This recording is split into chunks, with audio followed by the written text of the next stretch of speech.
So welcome to our weekly live stream. I'm going to talk to you today from an article that I read a long time ago, but I've used it again and again and again, and I'll have it posted on my website, lynngreen.net. It's How to Feed the Hand That Bites You, and it's from Christianity Today Leadership magazine, and then it became Leadership Journal. It was published up until 2016. And I would really encourage you to go to the Christianity Today website if you want to see more of that, because there are many years of leadership teaching and journals available as archives on that website. You'll really enjoy it.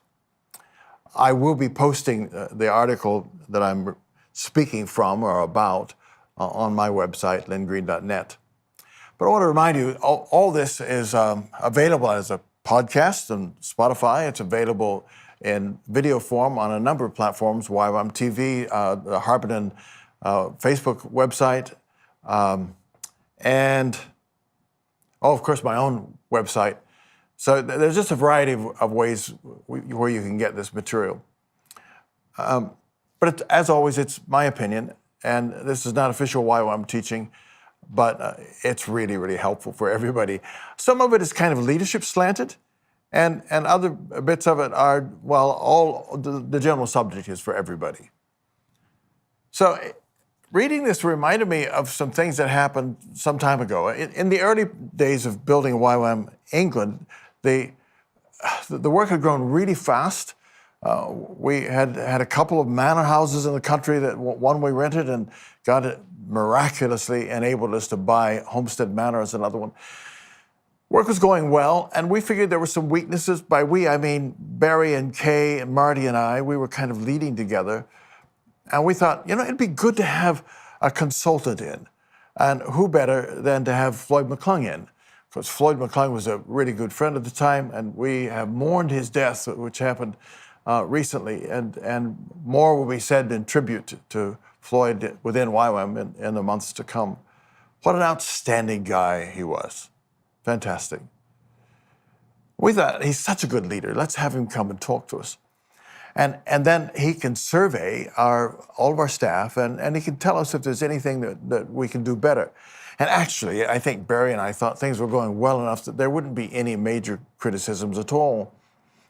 So it was a bit hard on us when we discovered that there were quite a few criticisms, and there are a bunch of ways that we could improve. And I found when he gave us feedback, it was just really hard to keep myself from beginning to feel threatened and start reacting.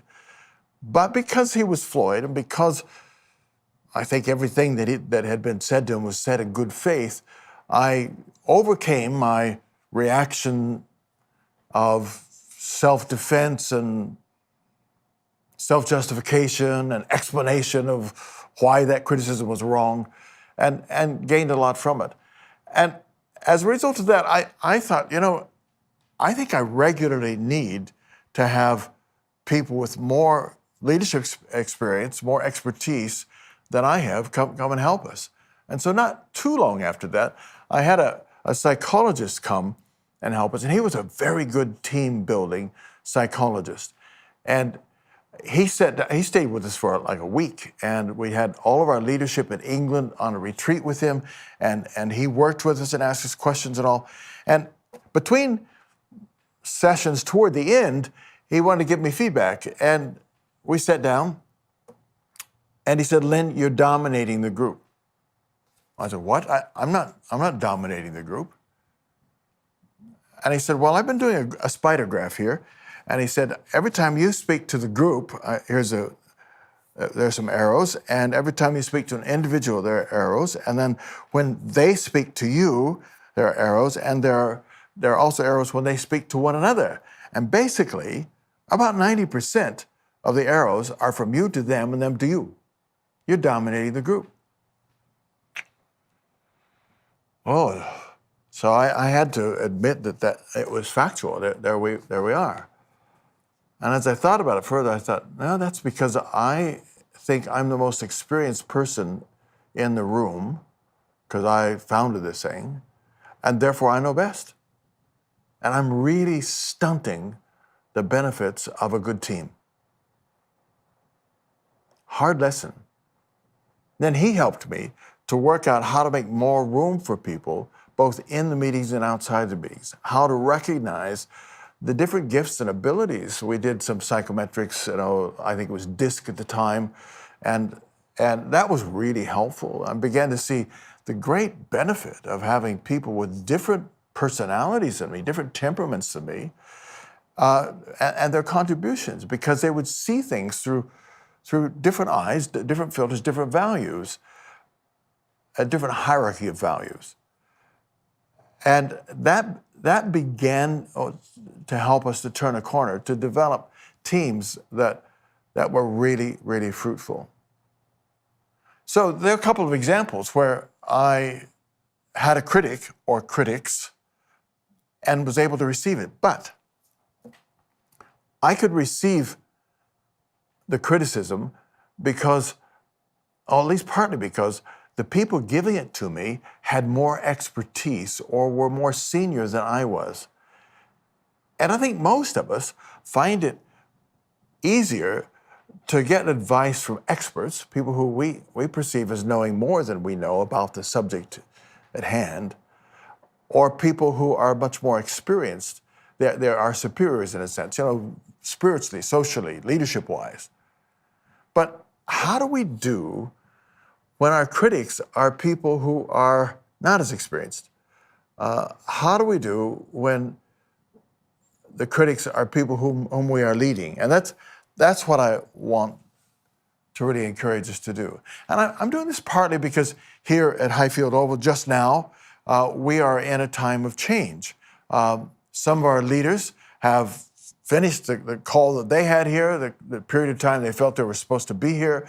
They moved on, and we are changing the way our leadership is structured, I think. We're moving towards that, and we're having to reconfigure any leadership teams with a new set of temperaments and gifts and abilities and maturity. Well, part of that kind of process inevitably has to depend upon looking into the immediate past and seeing what we're doing well and what could be improved. And almost everything can be improved.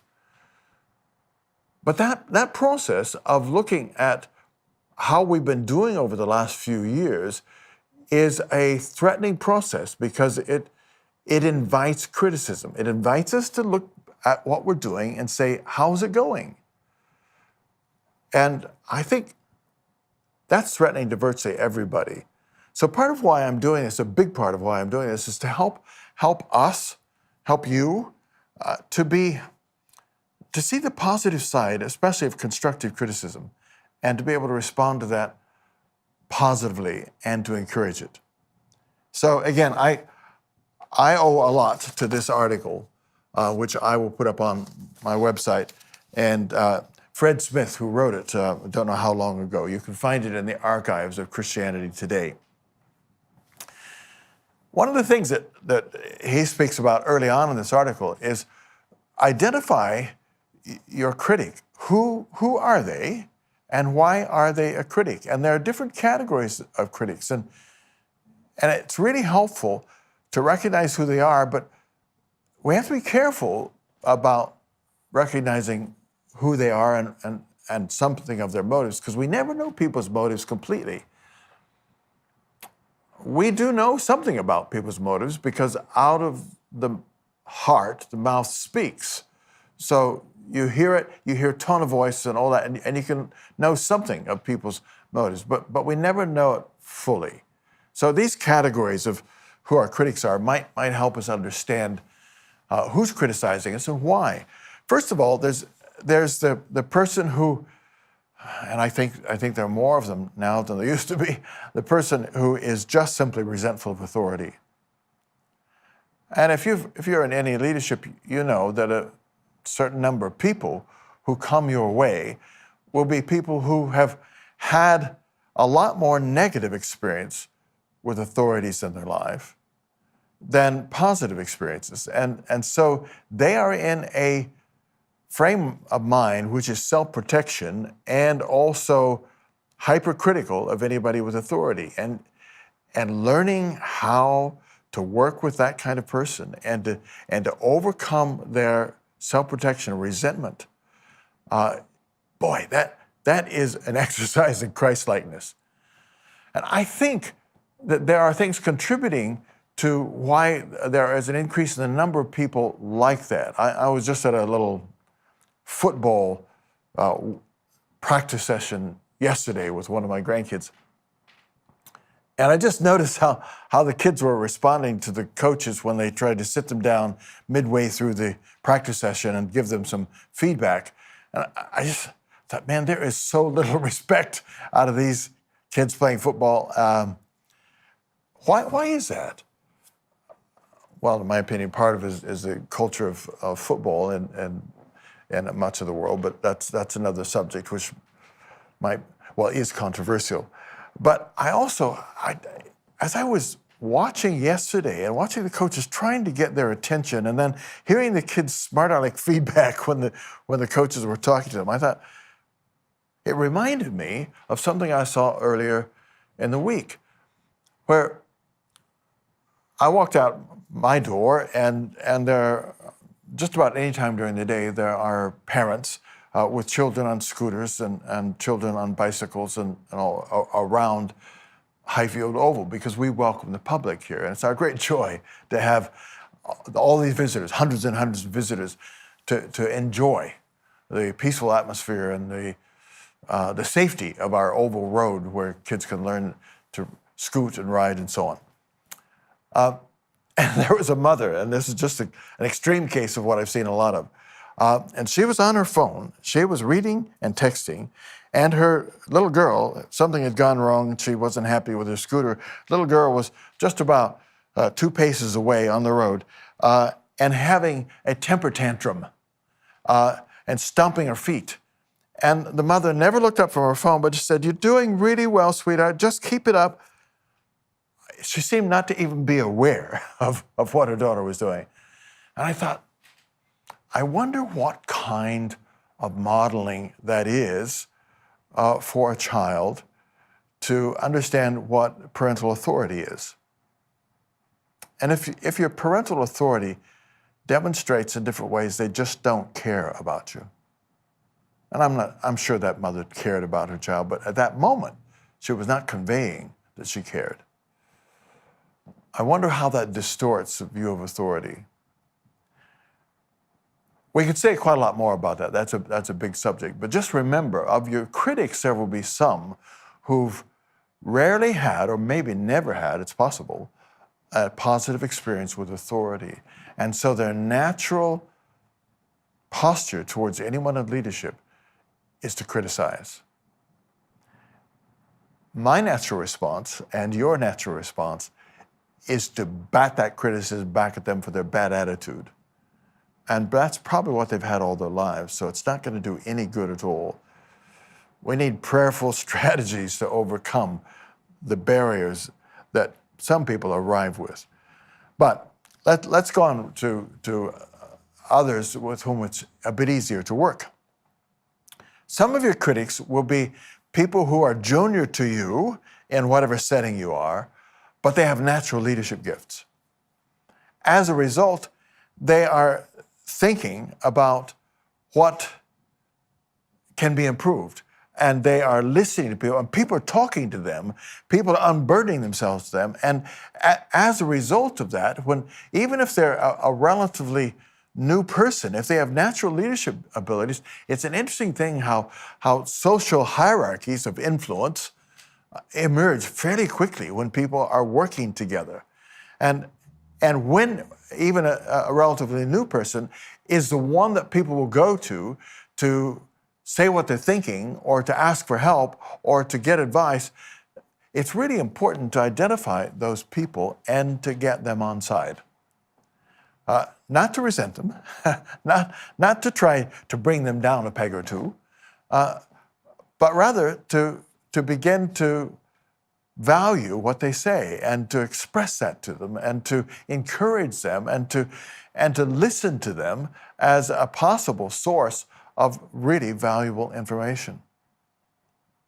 So that's the natural leader. And when you find them as a critic, hey, that's a gem. Get them on side. The risk, of course, the natural response, is to alienate that person. It's to think that they're just a critic, they're just negative, and to send them packing. And you lose someone who could be a really valuable asset to you and what you're trying to do as a team or as a ministry. Sometimes another category of critic is the person who is, maybe they're still really struggling with who they are, and maybe there are some areas in which they're quite knowledgeable, but they are criticizing you and what you're doing in order to show their superior knowledge. And that means that you've got the ego or the pride of that person right in your face. And again, that's a tough one to deal with. But they may well have superior knowledge in a few areas. It's important to listen.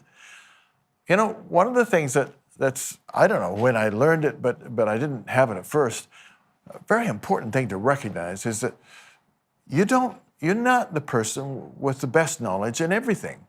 And even if you are in some sort of leadership role, there will be people who are officially amongst those who look to your leadership, but who know more than you do about important subjects. Find out, draw on them. When you hear somebody talking knowledgeably about something that you're doing, and as a team or as a ministry, again, get them on side. Listen to them. You'll also have some people who are critics because they just resist change. They're a blessing, because if we don't have those people speaking to us freely, depending on what kind of temperament I am or you are, if we're in a leadership role, that person helps us not make impulsive decisions and go from one good idea to another. That person who's resistant to change helps you because they have to be persuaded first. And the process of persuading them is probably going to be a very useful process for everybody on your team or in your ministry. So the resistance to change will require you to think it through really well, you and whoever else you're working with for change. They will require you to make a really strong case for it. They'll require you to think through the strengths and the weaknesses, the opportunities and the threats of the plans that you have for change. So once you can bring along the change resistors with you, then you probably have a good plan. So again, really valuable ally in the process. And then finally, there's a genuine, honest, helpful critic. And these are the ones that we need to invite to be up close to us. I am so grateful for the likes of Barry and Kay Austin, Lawrence and Ailey Singlehurst, and more recently, and for many years, but currently, John and Susie Peachy, and Emmanuel and Janice Enty, and names which won't mean much to most of you, but what I'm saying is that I've had the great joy of having people who know they are free to come and criticize me, give me constructive criticism, which I've had just in the last few weeks. I got a little upset about something in a group, and I spoke too strongly, and right afterwards, John and Susie could say to me, well, you've made a lot more work for us now, because it's going to take a while for people to get over the resentment or the alienation that they felt in your words. Man, I didn't like to hear that, but I needed that because it was absolutely true. So we need those genuine, honest people who are wise enough to criticize us. And we need to invite them to do it on every occasion. You may not find that their critique is always relevant, or you may think, I hear you, but I don't think that's right. But still, even in those instances, don't come back at them harshly, because you need the honest and genuine critics. They're helpful. I think of the biblical example, where is it? 2 Samuel, is it 17? Yeah. No, it's earlier. It's before that. But you'll know the incident because it's one of the best known tragedies of David's life. The occasion where he did not go out to war. He saw a beautiful woman, Bathsheba. He had her brought to him. He had sexual relations with her. He made her pregnant. He then arranged for her husband to be killed in battle. He's doing an elaborate cover-up. Do you remember what happened there that led to him penning Psalm 51? Where for all time and in front of all humanity who cares to read it, he repents of his sin.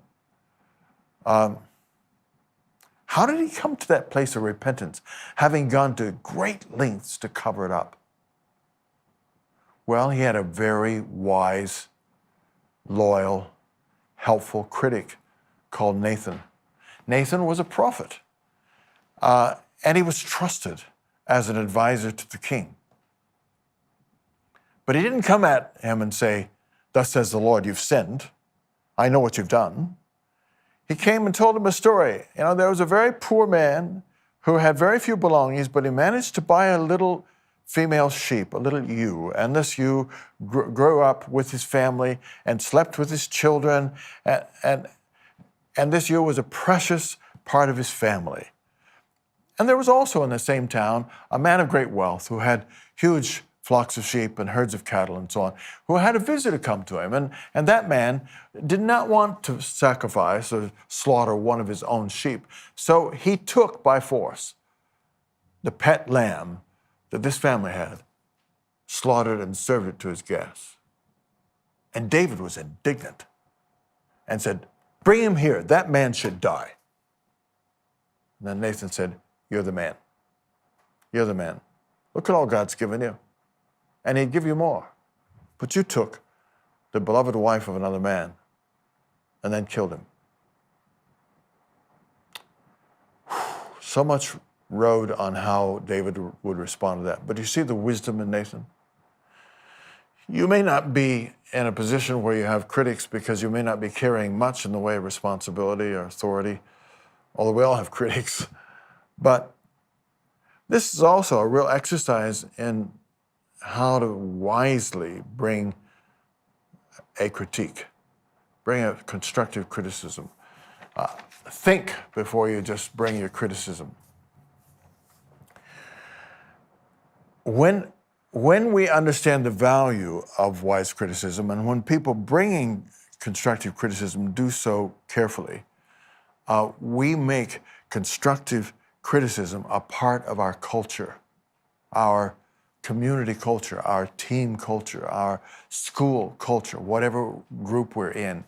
And it should always be the goal of every single one of us, whether we're in leadership or just part of a team, to do our level best to make constructive criticism a part of our culture. Because without constructive criticism, we don't improve. If it's down to just one person making all the decisions and trying to think things through and solve problems, you're not going to have a healthy body at all. A couple more things just to finish off with. And then I do recommend, I think it's a 10 A4 pages, but I do recommend, or 11, that you read the article on the website. Remember that criticism is not the beginnings of a power struggle. And how easily, especially if you're carrying some leadership, you begin to see that as a threat to your power, to your position. Criticism is not a power struggle. And if you make it that, that's what it will be. The other person is very likely to respond in the same spirit, and you begin a war of words or a war of attrition where more and more people have to take sides with your critic or you. And that's, how many times does that happen in churches, in teams, in bodies of Christians? And we should know better. We've got to make the Matthew 18 principles of going to a person if you have a critique of them, if you have something that you need to criticize.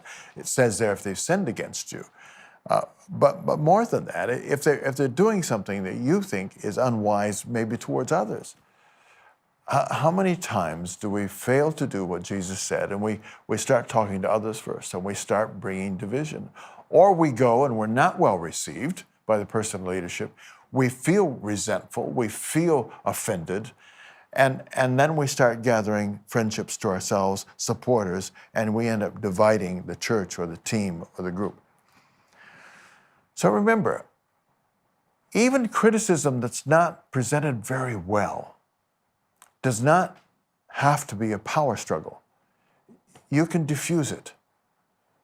I think of the story that Fred Smith shares in this article, where he was made an executive of a pretty large company. He was part of the executive team. And after just a couple of months of being in an executive position, he felt he had identified a list of things that were wrong about the company. So he went to the chief executive officer with his list.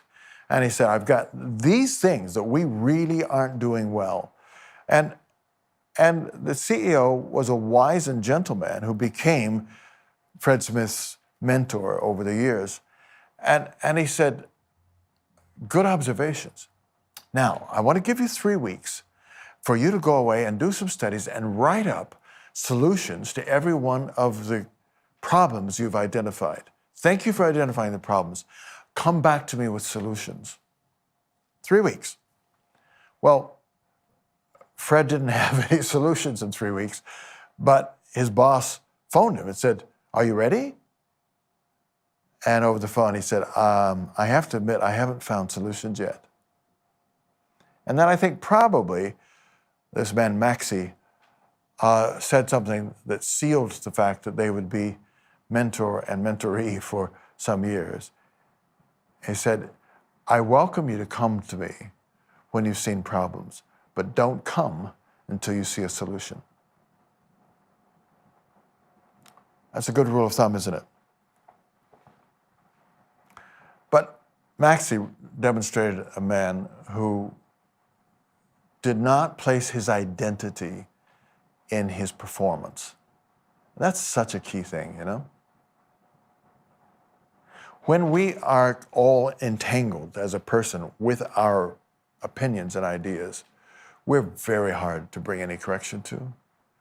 Because when people try, we get angry, or we feel got at and we cry. There are all kinds of responses that we do to basically keep that person away because we feel it's going to damage us. There's a tragic story in 2 Samuel 17 about a man whose counsel and identity was all so tangled together that he could not separate them. He's called Ahithophel, and he was David's prime advisor, but as Absalom fomented a rebellion, Ahithophel went with Absalom. He advised Absalom what to do, but Hushai, another advisor of David's, had also gone towards Absalom at David's request and gave him different advice.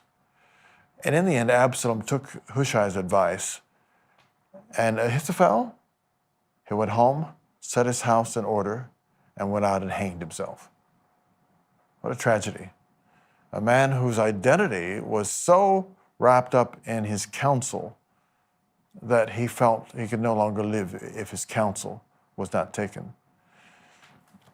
It's not easy to untangle our ideas and the criticisms of others from our ego, from our identity, but we must. I've got to be able to have a good team. I've got to be able to present my ideas, and I usually present them strongly. But I also have to be prepared to be persuaded otherwise, to have people with better ideas outweigh me in the conversation, and to not take it personally.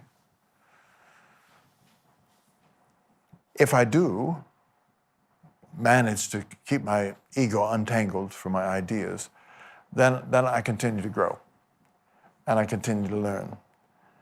But otherwise, I begin to feel that if my advice and my opinions and my decisions are not acceptable, then I'm not acceptable. And you can't live that way. That's a miserable way to live. And of course, Ahithophel chose death instead of living that way. So, to summarize, we all have critics. We need critics. Some of them are not going to be helpful. And we've got to work out which ones they are, because we'll tend to decide that no critic is going to be helpful. And we have to nurture those who, even if they don't come with the best attitude, we have to nurture those who have any valid substance to what they say. And if we do, then we become a healthy team, a healthy ministry. And personally, you become a leader or a person of influence whom others trust. So thanks for watching, and thanks so much to Fred Smith, the late Fred Smith, who was such a great leader and wrote such an extraordinary article that is still so helpful a few decades later. Thanks for watching.